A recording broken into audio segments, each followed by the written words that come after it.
Ny mety ho toetry ny andro eny an-dranomasina ny zoma 4 Jona 2024 amin'ny enora maraina hatramin'ny sabotsy 5 Jona 2024 amin'ny enora maraina.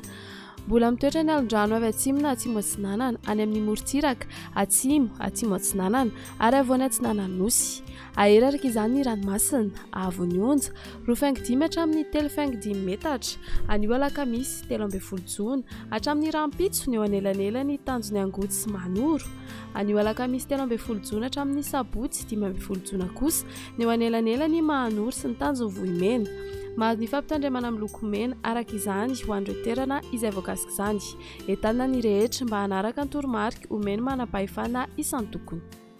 Ho an'ny morontsiraka atsinanana tanjony Bobaomby hatrany amin'ny tanjony Angotsy anorana tandrifindrahoana. Ho avy atsimo somary atsimo atsinanana ny rivotra ka ho 20 hatramin'ny 20 kilometatra isan'ora. Hatratra 7 kilometatra isan'ora indraindray. Anonjabena aherin'ny ranomasina avy onja 2 hatramin'ny 2.5 metatra isan'ny rano avy atsimo atsinanana. Tanjony Angotsy hatrany Manoro andrahoana mitsitokotoko ho avy atsimo ny rivotra ka ho 9 hatramin'ny 20 kilometatra isan'ora. Aherin'ny ranomasina avy onja 2.5 hatramin'ny 3 metatra isan'ny rano avy atsinanana. Mahanoratra ny Tolaniaro anorana tandrifindrahoana mitsitokotoko ny maraina. Ho avy atsimo na atsimo andrefana ny rivotra ka ho 9 hatramin'ny 20 kilometatra isan'ora. Aherin'ny ranomasina avy onja 2.5 hatramin'ny 3.5 metatra isan'ny rano avy atsinanana.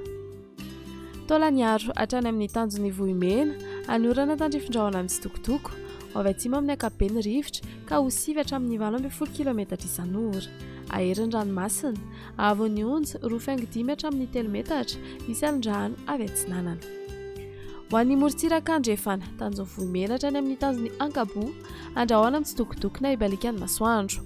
Ho avy atsimo ny rivotra ka ho 12 hatramin'ny 20 kilometatra isan'ora. Anonjaben'ny ranomasina avy onja 1.5 hatramin'ny 2 metatra. Tanjony Ankabo hatrany amin'ny tanjony Vilanandro andrahoana mitsitokotoko na ibalikan'ny masoandro. Ho avy atsimo amin'ny ankapobeny rivotra ka ho 9 hatramin'ny 20 kilometatra isan'ora. Adiny mpanonjana anonjaben'ny ranomasina avy onja 1 hatramin'ny 1.5 metatra. Tanjony Vilanandro hatrany Analalava ibalikan'ny masoandro. Ho avy atsimo ny rivotra ny maraina ka ho 9 hatramin'ny 20 kilometatra isan'ora. Ho avy avaratra andrefana ny Tolakandro ka ho 9 hatramin'ny 20 kilometatra isan'ora. Adiny mpanonja ranomasina avy onja 8.5 hatramin'ny 1 metatra. Analalava hatrany amin'ny tanjony Bobaomby isorana tandrifindrahoana vitsy ny maraina. Ho avy atsimo na atsimo andrefana ny rivotra ka ho 9 hatramin'ny 20 kilometatra isan'ora. Hodonina adiny mpanonja ranomasina avy onja andinany 8.5 metatra.